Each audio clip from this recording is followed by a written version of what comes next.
Hello friends, ಸೋಮವಾರದಲ್ಲಿ ಏನಾಗುತ್ತೆ ಅಂತ ಹೇಳಿ ಒಂದು ಪುಟ್ಟ ವೀಡಿಯೋ ನೋಡೋಣ. ಅದಕ್ಕೂ ಮುಂಚೆ ವೀಡಿಯೋ ಇಷ್ಟ ಆಯಿತು ಅಂದರೆ ಸಬ್ಸ್ಕ್ರೈಬ್ ಮಾಡ್ಕೊಳ್ಳಿ. ಹಾಗೆ ವೀಡಿಯೋ ಒಂದು ತಪ್ಪದೆ ಲೈಕ್ ಕೊಡಿ ಫ್ರೆಂಡ್ಸ್. ಮೊದಲಿಗೆ ಬರ್ತ್ಡೇ ಎಲ್ಲ ಮುಗ್ದಿರುತ್ತೆ, ಲಕ್ಕಿನೂ ಕೂಡ ಊರಿಗೆ ಹೊರಟಿರ್ತಾರೆ. ಆಗ ಸೂರ್ಯ ಮೀನನ ಹತ್ರ ಇವತ್ತು ನಾನು ಈಗ ಈ ವಿಚಾರನ ಹೇಳಲೇಬೇಕು, ಈಗೇನಾದರೂ ಹೇಳಬೇಡ ಅಂದರೆ ನಾನು ಸುಮ್ಮನಿರೋದಿಲ್ಲ ಕಣಮ್ಮ ಅಂತ ಹೇಳಿದಾಗ ಹೇಳ್ಕೊಳ್ಳಿ ಅಂತ ಹೇಳ್ತಾಳೆ. ಸರಿ ಆಯಿತು ಅಂತ ಹೇಳಿ ಆ ಪದಕನೂ ಬೇರೆ ಕೊಟ್ಟಿರ್ತಾರೆ. ಅಪ್ಪ ಒಂದು ನಿಮಿಷಪ್ಪ, ನಾನು ನಿಮ್ಮ ಜೊತೆ ಮಾತಾಡಬೇಕು ಅಂತ ಹೇಳ್ತಾನೆ. ಅದೇನು ಹೇಳಪ್ಪ ಅಂತ ಹೇಳ್ತಾರೆ. ಅಷ್ಟರಲ್ಲಿ ಮನೋಜ್ ಆಫೀಸ್ಗೆ ಹೋಗೋದಕ್ಕೆ ಅಂತ ಹೇಳಿ ಹೊರಟು ಬಂದು ನಿಂತಿರ್ತಾನೆ. ಅಮ್ಮ ನಾನು ಹೋಗ್ತೀನಮ್ಮ ಅಂತ ಹೇಳಿದಾಗ ನಿಂತ್ಕೊಳ್ಳೋ ನಿಂದೇ ಕೆಲಸ ಇಲ್ಲಿರೋದು, ನಿಂತ್ಕೊಳ್ಳೋ. ಏನೋ ನನಗೇನು ಕೆಲಸ ಇಲ್ಲ ಅಂತ ಅಂದ್ಕೊಂಡಿದ್ಯಾ? ನಾನು ಬಿಸ್ನೆಸ್ ಮ್ಯಾನಪ್ಪ, ನಂಗೆ ತುಂಬ ಇಂಪಾರ್ಟೆಂಟ್ ಕೆಲಸ ಇರುತ್ತೆ, ನಿನ್ನ ಥರ ಏನು ಖಾಲಿ ಕೂತಿಲ್ಲ ನಾನು ಅಂತ ಹೇಳಿದಾಗ ಖಾಲಿ ಯಾರು ಕೂತಿದ್ದಾರೆ, ಖಾಲಿ ಯಾರು ಮಾಡಿದ್ದಾರೆ ಅಂತ ನಾನು ತೋರಿಸ್ತೀನಿ, ನೀನು ನಿಂತ್ಕೊ ಅಂತ ಹೇಳ್ತಾರೆ. ಸೂರ್ಯ ಏನು ಸೂರ್ಯ ಅಂತ ಹೇಳ್ತಾರೆ. ನೋಡಿ ಮಾವ, ನಮ್ಗೆ ಟೈಮ್ ಆಗ್ತಾ ಇದೆ, ಬೇಗ ಹೋಗಬೇಕು, ಅದೇನು ವಿಷಯ ಹೇಳಿ ಅಂತ ಹೇಳಿದಾಗ ಪೌಡ್ರಮ್ಮ ಸುಮ್ಮನೆ ಜಾಸ್ತಿ ಮಾತಾಡಬೇಡ, ಒಂದು 5 ನಿಮಿಷ ತಡ್ಕೊಂಡು ನಿಂತ್ಕೊಂಡ್ರೆ ಎಲ್ಲ ಗೊತ್ತಾಗುತ್ತೆ ಅಂತ ಹೇಳ್ತಾರೆ. ಅಷ್ಟರಲ್ಲಿ ರವಿಶ್ರುತಿ ಕೂಡ ಬರ್ತಾರೆ. ಏನು ಮತ್ತೆ ಮೀಟಿಂಗಾ ಅಂತ ಹೇಳ್ತಾರೆ. ಹೌದೌದು ಮೀಟಿಂಗು ಇದು, ಆದರೆ ಇದು ಮೀಟಿಂಗು ಸೆಟಲ್ಮೆಂಟ್ ಮೀಟಿಂಗು ಅಂತ ಹೇಳ್ತಾರೆ. ಸೆಟಲ್ಮೆಂಟ್ ಮೀಟಿಂಗಾ? ಹಾಗಂದರೆ ಅಂತ ಹೇಳಿದಾಗ ಎಲ್ಲನೂ ಹೇಳ್ತೀನಿ ಕುಳ್ಮಿಠಾಯಿ, ನೀನು ಸುಮ್ಮನೆ ನಿಂತ್ಕೋ ಅಂತ ಹೇಳ್ತಾನೆ. ಸರಿ ಆದಮೇಲೆ ನಿಂತ್ಕೊಂಡಿರ್ತಾರೆ. ಶಾಂತಿಗೆ ಫುಲ್ ಶಾಕ್ ಆಗಿರುತ್ತೆ, ಅದ್ರ ಬಗ್ಗೆನೇ ಹೇಳ್ಬಿಡ್ತಾನೆ ಅಂತ ಹೇಳಿ ಒಡವೆಗಳನ್ನೆಲ್ಲ ತಂದು ಟೇಬಲ್ ಮೇಲೆ ಇಡ್ತಾನೆ. ಏನಪ್ಪ ಇದು, ಇದನ್ನು ಯಾಕೆ ಇಲ್ಲಿ ಇಟ್ಟಿದೆಯಾ ಅಂತ ಹೇಳಿದಾಗ ಅಪ್ಪ ಇದೆಲ್ಲ ಲಕ್ಕಿ ಕೊಟ್ಟಿರೋ ಒಡವೆಗಳು. ಹೌದು ಕಣಪ್ಪ, ಮೀನಿಗೆ ಅಂತ ಹೇಳಿ ಕೊಟ್ಟಿರೋ ಒಡವೆಗಳು ಅಂತ ಹೇಳಿದಾಗ ಲಕ್ಕಿ ಇಂಥ ಒಡವೆಗಳನ್ನ ಕೊಟ್ಟಿದ್ರು, ಆದರೆ ಈ ಒಡವೆಗಳನ್ನ ಕೊಟ್ಟಿಲ್ಲ ಅಂತ ಹೇಳ್ತಾರೆ. ಆಗ ಏನೋ ಹೇಳ್ತಾ ಇದೆಯಾ ಅಂತ ಹೇಳಿದಾಗ ಹೌದಪ್ಪ ಇದೆಲ್ಲ ರೋಡ್ ಗೋಲ್ಡು ಒಡವೆಗಳು ಅಂತ ಹೇಳ್ತಾರೆ. ಸೂರ್ಯ ಏನು ಹೇಳ್ತಾ ಇದೆಯಾ ನೀನು ಅಂತ ಹೇಳಿದಾಗ ಶಾಂತಿ ಮತ್ತೆ ಸುಮ್ಮನೆ ನಿಂತ್ಕೊಳ್ಳೋದಲ್ಲೇ ಏನೋ ಇದು ರೋಡ್ ಗೋಲ್ಡ್ ಒಡವೆಗಳನ್ನ ಲಕ್ಕಿ ಹಾಗಿದ್ರೆ ಪಾಪ ಏನೇನು ಮಾಡಿದ್ರೋ ಏನೋ, ಇವಳಿಗೆ ಹೋಗಿ ರೋಡ್ ಗೋಲ್ಡ್ ಒಡವೆ ಕೊಟ್ಟಿದ್ದಾರೆ.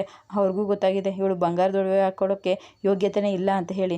ಸಕ್ಕರೆ ಬಂಗಾರದಂಥ ಮೀನಿಗೆ ಬಂಗಾರದ ಒಡವೆಗಳನ್ನೇ ಕೊಟ್ಟಿದ್ದು, ಆದರೆ ಈ ಮನೆಯಲ್ಲಿ ಇದನ್ನು ಬದಲಾಯಿಸಿದ್ದಾರೆ ಅಂತ ಹೇಳ್ತಾಳೆ.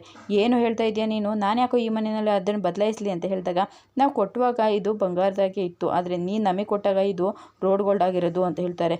ನಾನು ನಿಮಗೆ ಕೊಟ್ಟಬೇಕಾದ್ರೆ ರೋಡ್ ಗೋಲ್ಡ್ ಆಗಿತ್ತಾ? ನೀವು ಹೆಂಗೆ ಕೊಟ್ಟಿದ್ರೆ ಹಂಗೆ ತಂದು ಇಟ್ಟಿದ್ದೀನಿ, ಹಾಗಿದ್ರೆ ಇವಳು ಕೊಡಬೇಕಾದ್ರೆ ಅದು ರೋಡ್ ಗೋಲ್ಡ್ ಆಗಿದ್ರೆ ನನಗೇನು ಗೊತ್ತು ಅಂತ ಹೇಳ್ತಾಳೆ. ಸಕ್ಕರೆ ಏನೇ ಹೇಳ್ತಾ ಇದೆಯಾ ಅಂತ ಹೇಳ್ತಾ ಇರಬೇಕಿದ್ರೆ ಅಯ್ಯೋ ನಾನೇಂದ್ರೆ ಹೇಳಿ, ಅವಳು ಕೊಟ್ಟಿರ್ಬೇಕಾದ್ರೆ ಇದು ಡೂಪ್ಲಿಕೇಟ್ ಆಗಿರುತ್ತೆ. ಮೊದಲೇ ಇವ್ರ ಅಮ್ಮನ ಮನೆಗೆಲ್ಲ ಹೋಗ್ತಾ ಇದ್ಲು, ಪಾಪ ಅವ್ರ ಅಮ್ಮನ ಮನೆಯಲ್ಲಿ ಏನು ಕಷ್ಟ ಇತ್ತೋ ಏನೋ, ಮಾರಿ ಅವ್ರ ಅಮ್ಮನ ಕಷ್ಟ ಎಲ್ಲನೂ ತೀರಿಸಿ ಈಗ ಮನೆಗೆ ಬಂದು ಹೇಳಿದ್ರೆ ಎಲ್ಲರೂ ಬೈತಾರೆ ಅಂತ ಹೇಳ್ಬಿಟ್ಟು ರೋಡ್ ಗೋಲ್ಡ್ ಒಡವೆಗಳನ್ನ ತಂದು ಕೊಟ್ಟಿರ್ಬೋದು ಅಂತ ಹೇಳ್ತಾಳೆ. ಆಗ ಏನು ಮೀನಾ ಹಾಗೆ ಮಾಡ್ತಾಳ? ಹಾಗೆ ಮಾಡಿದರೆ ಸೂರ್ಯ ಇದೆಲ್ಲ ನಿನಗೆ ಯಾವಾಗ ಗೊತ್ತಾಯಿತು? ಲಕ್ಕಿಗೋಸ್ಕರ ನಾನು ಅವ್ರು ಕೊಟ್ಟಿರೋ ಒಡವೆಗಳನ್ನೇ ಮಾರಿ ಅವರಿಗೆ ಗಿಫ್ಟ್ ಕೊಡೋಣ ಅಂತ ಹೋಗಿದ್ದೆಪ್ಪ. ಅಲ್ಲಿ ಚಿನ್ನದ ಅಂಗಡಿಯವರು ನಾವು ರೋಡ್ ಗೋಲ್ಡ್ ಒಡವೆಗಳನ್ನ ಕೊಟ್ಟು ಮೋಸ ಮಾಡ್ತಾ ಇದ್ದೀವಿ ಅಂತ ಹೇಳ್ಬಿಟ್ರು ಅಂತ ಹೇಳಿದಾಗ ಶಾಂತಿ ಏನೇ ಇದೆಲ್ಲ ಅಂತ ಹೇಳ್ತಾರೆ. ಆಗ ಅತ್ತೆ ಸುಮ್ಮನೆ ನನ್ನ ಮೇಲೆ ಆಪಾದನೆ ಹೊರಿಸ್ಬೇಡಿ, ಈ ಒಡವೆಗಳನ್ನ ನಾನು ತವ್ರ ಮನೆಗೆ ಸಹಾಯ ಮಾಡೋಕ್ಕೆ ಕೊಟ್ಟು ಡೂಪ್ಲಿಕೇಟ್ ಒಡವೆಗಳನ್ನ ತಂದಿಡೋ ಬುದ್ಧಿ ನನಗಿಲ್ಲ. ಹಾಗೇನಾದರೂ ಸಹಾಯ ಮಾಡಿದ್ದೆ ಅಂತಲೇ ಬಂದು ಹೇಳ್ತಿದ್ದೆ, ಈ ಥರ ಡೂಪ್ಲಿಕೇಟ್ ತಂದು ಇಡ್ತಿರ್ಲಿಲ್ಲ ಅಂತ ಹೇಳ್ತಾರೆ. ಸೂರ್ಯ ಏನಪ್ಪ ಇದೆಲ್ಲ, ನನಗೆ ಈ ಮನೆಯವ್ರ ಮೇಲೆ ಅನುಮಾನ ಇದೆಯಪ್ಪ ಅಂತ ಹೇಳಿದಾಗ ಈ ಮನೆಯವ್ರ ಮೇಲೆ? ಯಾರ ಮೇಲೆ ಅಂತ ಹೇಳ್ತಾರೆ. ಇನ್ಯಾರ ಮೇಲೆ? ಈ ಸಕ್ಕರೆ ಈ ಮನೋಜನ ಮೇಲೆ ಅಂತ ಹೇಳ್ತಾರೆ. ಅಯ್ಯೋ ನಾವು ನಿನ್ನ ಒಡವೆಗಳನ್ನ ತಗೋತೀವ, ಏನೋ ಮಾತಾಡ್ತಾ ಇದೆಯಾ ನೀನು ಅಂತ ಹೇಳಿದಾಗ ಸುಮ್ಮನೆ ನಿಂತ್ಕೊಳ್ಳೋ ಪೆಗ್ ಬಡ್ಡಿ ಮಗನೆ, ನೀನೇ ಈ ಥರ ಎಲ್ಲ ಮಾಡೋದಕ್ಕೆ ಸಾಧ್ಯ? ನಮ್ಮ ಮನೆಯಲ್ಲಿ ಇಂಥ ಛತ್ರಿ ಕೆಲಸ ಮಾಡೋರು ಯಾರೂ ಇಲ್ಲ.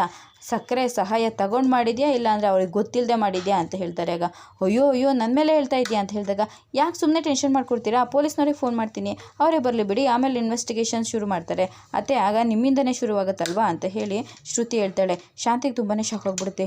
ಇವಳು ಸುಮ್ಮನೆ ಇರನಾದ್ರೆ ಪೊಲೀಸು ಅಂತ ಎಲ್ಲ ಬೇರೆ ಹೇಳ್ತಾ ಇದ್ದಾಳೆ. ಏನಾದರೂ ಪೊಲೀಸ್ ಬಂದ್ಬಿಡ್ತು ಅಂತ ಅಂದರೆ ನಮ್ಮ ಮನೆಯಲ್ಲಿ ನಾವೇ ಕಳ್ತನ ಮಾಡಿದ್ದೀವಿ ಅಂತ ಮರ್ಯಾದೆಯೆಲ್ಲ ಹೋಗುತ್ತಪ್ಪ ಅಂತ ಹೇಳಿ ಅನ್ಕೋತಾ ಇರ್ತಾಳೆ. ಇದಿಷ್ಟು ಸೋಮವಾರದ ಪುಟ್ಟ ವಿಡಿಯೋ ಇಷ್ಟ ಆಯಿತು ಅಂದರೆ ಸಬ್ಸ್ಕ್ರೈಬ್ ಮಾಡ್ಕೊಳ್ಳಿ, ಹಾಗೆ ಒಂದು ಲೈಕ್ ಕೊಡಿ ಫ್ರೆಂಡ್ಸ್.